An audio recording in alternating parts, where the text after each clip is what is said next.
হোটেলে যে খাবে তার কাছে দেখতো 10-20 টাকা। হোটেলে যে খাওয়ার সুযোগই ছিল না। একদিন মেসে পরপর 2 দিন রান্না হয়নি, আর ভাইয়ের কাছে ছিল মাত্র 10 টাকা। তো ভাই খিদের কষ্টে এক হোটেলে গেছে, যে বললো যে আমার কাছে 10 টাকা আছে, আমি তো মেসে থাকি, কয়টা খাদির দেন, বাড়িতে টাকা পাঠালে দিয়ে দিবানে।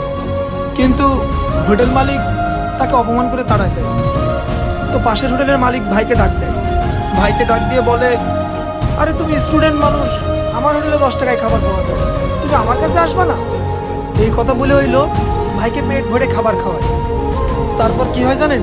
তার কিছুদিন পর ভাই জানতে পারে ওই হোটেলে 10 টাকা কোনো অফারই ছিল না। শুধুমাত্র পাশের ওই হোটেল মালিক আমার ভাইকে খাওয়াবে বলে মিথ্যে কথা বলেছে যে 10 টাকায় খাবার পাওয়া যায়। তো সেখান থেকে আমার ভাইয়ের একটা বড় ইচ্ছে ছিল, সে যদি বড় কিছু হতে পারে তাহলে এই স্টুডেন্টকে 10 টাকায় খাবার খাওয়াবে। আজকে আমার ভাই বড় অফিসার হয়েছে, তার উদ্যোগেই 10 টাকার খাবারের অফার চালু করা হয়েছে। আর প্রতি মাসে যে কয় টাকা ঘাটতি হয় আমার বড় ভাই দিয়ে দেয়। ভাই এই নেন আপনার 10 টাকা। ঠিক আছে, তোমার যত বন্ধু আছে সবার বলে দিবা এখানে 10 টাকায় খাবার পাওয়া যায়। আমি যদি এই দোকানের কর্মচারী না হয়ে মালিক হতাম, তাহলে এমন একটা অফার আমিও চালু করতাম। দেখলে ছেলেটা কতটা খুশি হয়েছে?